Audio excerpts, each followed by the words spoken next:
There was a time when a family car couldn't afford to be boring. A time when even a vehicle designed to carry kids, luggage, and memories had to project success, style, and pride. Today, many people see wagons as nothing more than practical cars, useful, functional. But in the 1950s, they were something very different. They were symbols of a life in motion, of growing families, of endless highways, of an optimistic America that believed the future would always be better. And here comes the uncomfortable question.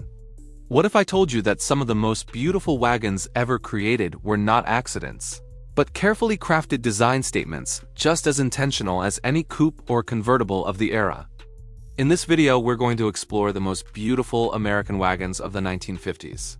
Not the fastest, not the most practical, but the ones that best capture the spirit of an unrepeatable decade. If you've ever felt nostalgia for a time you may not have even lived through, this journey is for you. Because these wagons didn't just carry families, they carried dreams on wheels. 1955 to 1957, Chevrolet Nomad. If there is one wagon that stopped being just a family car and became an absolute icon of American design, this is it. The Chevrolet Nomad doesn't look like a traditional wagon. It looks like a sporty coupe that almost by accident decided to carry luggage and family. 2 doors, a sloping roofline, tight proportions, and a silhouette that still looks modern even today. In the 1950s, when most wagons prioritized space and practicality above all else, the Nomad dared to prioritize something far riskier: desire. Chevrolet didn't think of it as a utility vehicle. They thought of it as a style statement. And that's obvious from every angle. Every line is intentional, every surface carefully considered. There's no excess, no visual clumsiness. It's a wagon that feels low, long, and elegant, as if it's always ready to hit the open road, even when parked. Inside, the Nomad offered enough space to travel comfortably, but without losing that feeling of being something special. It wasn't an anonymous family vehicle. It was the car of someone who wanted to take their family along without giving up looking good while doing it. And this is where many people are surprised, because beneath that refined design, the Nomad could be equipped with very serious V8 engines for its time. From the well-known 265 cub in V8 to the 283 in unit, which in fuel-injected form delivered up to 283 horsepower. Respectable numbers even by today's standards, and extremely high for a car with this image in the 1950s. What's interesting is that the Nomad never needed to brag about performance. It wasn't created to race. It was created to dominate visually. That balance between beauty, restrained power, and exclusivity made it something truly unique within Chevrolet's lineup. It wasn't cheap, it wasn't common, and it wasn't practical for everyone. And precisely because of that, it became legendary. Today, the Chevrolet Nomad is one of the most sought-after wagons in the world. A well-preserved example can easily sell for between $80,000 and $150,000, or even more if it retains original components in a high-quality restoration. It's not just a beautiful wagon. For many, it's the definitive wagon of the 1950s, 1955 to 1957 Pontiac Safari. After seeing what Chevrolet achieved with the Nomad, Pontiac understood something very clearly. The public no longer wanted just a practical wagon. They wanted a wagon with personality.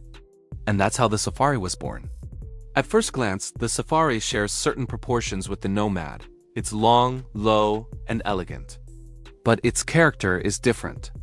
While the Chevrolet felt like a refined coupe with extra space, the Pontiac projected something more solid, more muscular, more serious. It was a wagon with presence. Pontiac always had a very distinct identity within General Motors. Its cars weren't the most luxurious nor the most conservative. They were cars with attitude, and the Safari brought that philosophy into the family car world without apology. Its design is clean and well-balanced with lines that flow naturally without exaggeration. It didn't need extreme fins or excessive ornamentation to stand out. Its elegance came from its proportions and a sense of restrained strength. It was a wagon that looked perfectly at home in the city, but also ready to devour miles of highway. Inside, the Safari offered everything a 1950s family could want. Generous space, wide seats, good visibility, and an atmosphere that conveyed quality. It wasn't flashy, but it wasn't basic either. It hit that perfect middle ground between comfort and character. Under the hood, Pontiac offered V8 engines that matched the car's image perfectly. power plants designed to move large bodies with ease, delivering strong torque from low revs. It wasn't a sporty wagon, but it wasn't slow either. It felt confident, stable, and surprisingly agile for its size. Music. And here's the key to the Safari. It never tried to be the most famous. It never tried to steal the spotlight from the Nomad. It simply did things its own way. More discreet, more mature, more solid. For many buyers at the time, that was exactly what they were looking for. Today, the Pontiac Safari is one of those wagons that enthusiasts appreciate more and more.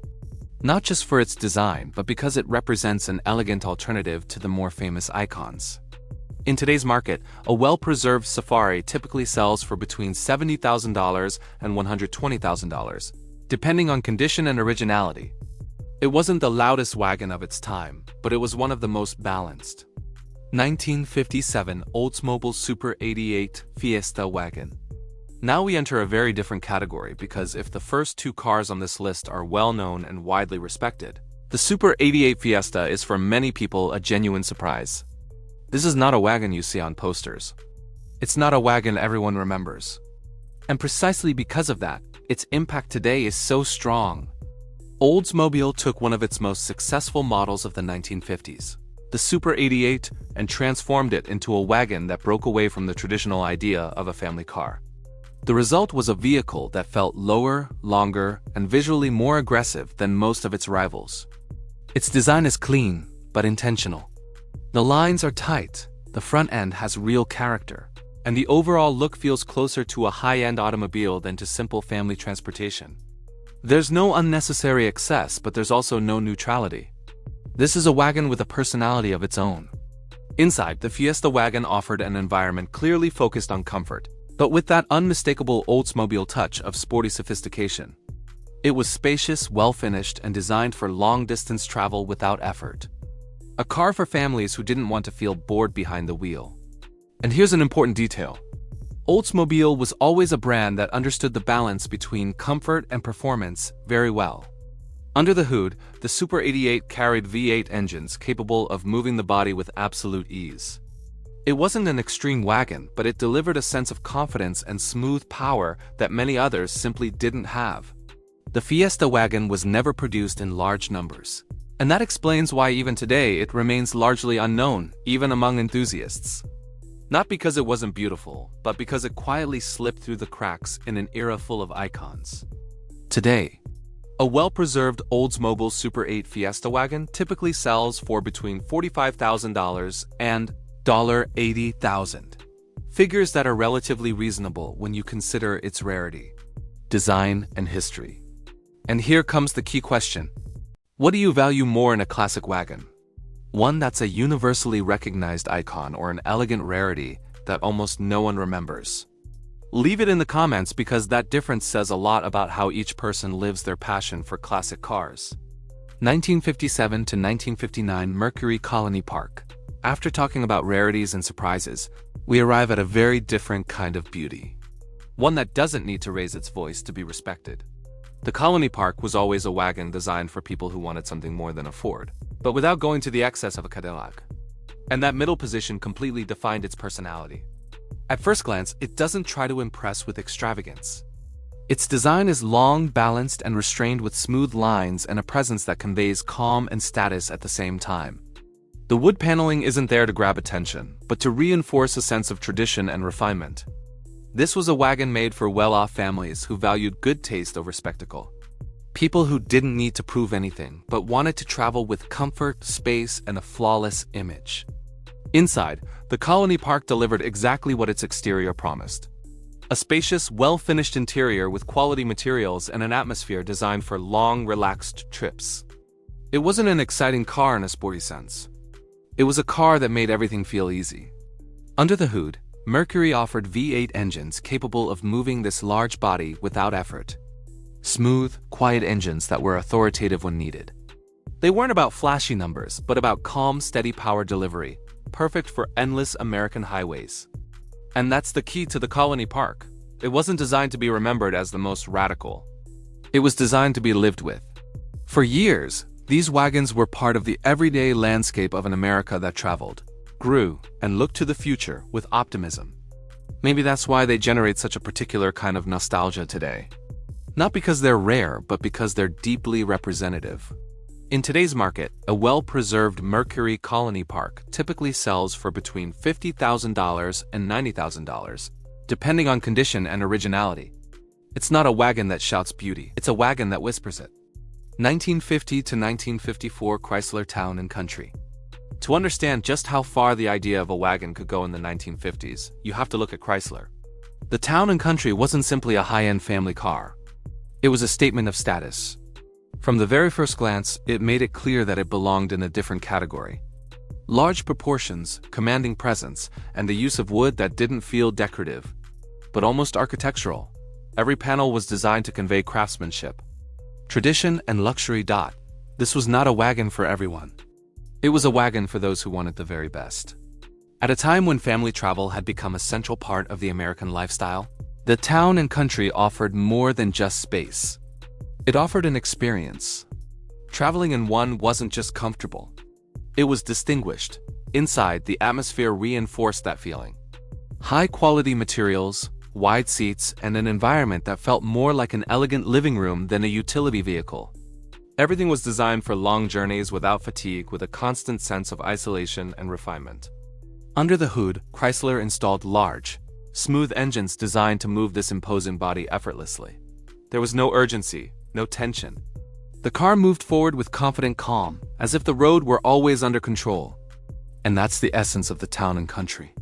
It didn't try to be modern. It didn't try to be bold. It tried to be the best.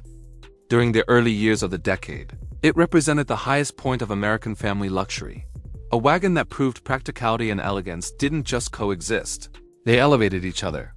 Today, a well-preserved early 1950s Chrysler Town & Country typically sells for between $70,000 and $120,000. Depending on condition and originality. It's not just one of the most beautiful wagons of the 1950s. It's one of the most representative of what that decade aspired to be. 1957 to 1959, Dodge Sierra station wagon. After talking about tradition, family, and shared memories, we arrive at a car that represents the exact opposite. Boldness. The Sierra belongs to that late 1950s moment when Detroit completely lost its fear of excess. It was the age of jets, rockets, and the space race. And automotive design decided to embrace that madness with ever more daring lines. The Sierra didn't try to be discreet. It didn't try to be restrained.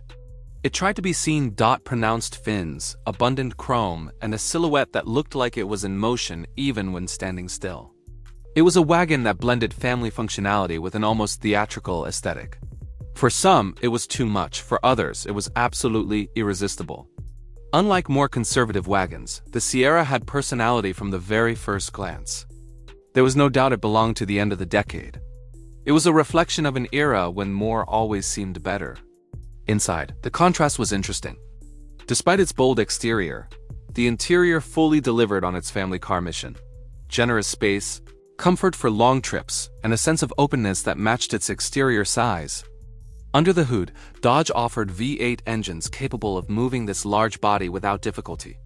It wasn't a car designed for extreme performance, but rather for solid, confident driving, even at higher highway speeds. The focus wasn't on racing, but on moving forward with authority.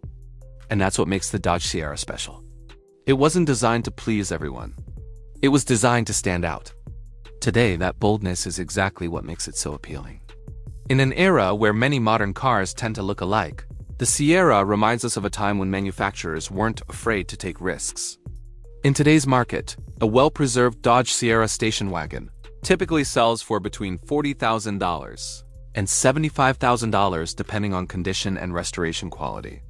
1958 to 1959, Ford Country Squire. If there's one wagon that needs no introduction, it's this one. It wasn't just a car. It was a recurring image in millions of American households, a direct symbol of family, road trips, and everyday life in the 1950s. When people think of a classic station wagon with wood paneling, they're almost always thinking, whether they realize it or not, of the Country Squire. Its design became so familiar that it transcended the automobile itself and became part of the cultural landscape of an entire generation. Visually, It was big, solid, and proud of it. The wood paneling wasn't subtle, and it wasn't meant to be. It was a statement. This was a car built to carry the whole family, the luggage, the memories, and to do it with dignity and presence. The front end conveyed confidence. The proportions were well balanced, and the overall feel was one of robustness and security. It wasn't elegant in a sophisticated European sense like a Buick or a Chrysler. It was elegant in an honest, functional, deeply American way. Inside, the Country Squire was made to be lived in. Spacious, comfortable, practical, with a layout designed for long trips and daily use. It was the car of family vacations, school runs, and weekend getaways. A car that was present in the real lives of millions of people. Under the hood, Ford offered reliable V8 engines that were more than capable of moving this large body with ease. It didn't aim to impress with extreme numbers, but to deliver a solid, predictable, long-lasting experience. And it succeeded like few others. Here's the key to the Country Squire. It didn't try to be special. It was special precisely because it was everywhere. Today, that familiarity has turned into pure nostalgia. Seeing one is a reminder of a time when the road was part of the plan, not just a means to get somewhere faster. In today's market, a well-preserved Ford Country Squire typically sells for between $45,000 and $85,000 depending on condition, restoration, and originality. And now I want your opinion. If you had to choose just one of these wagons to have in your garage today, which would it be, and why? Music.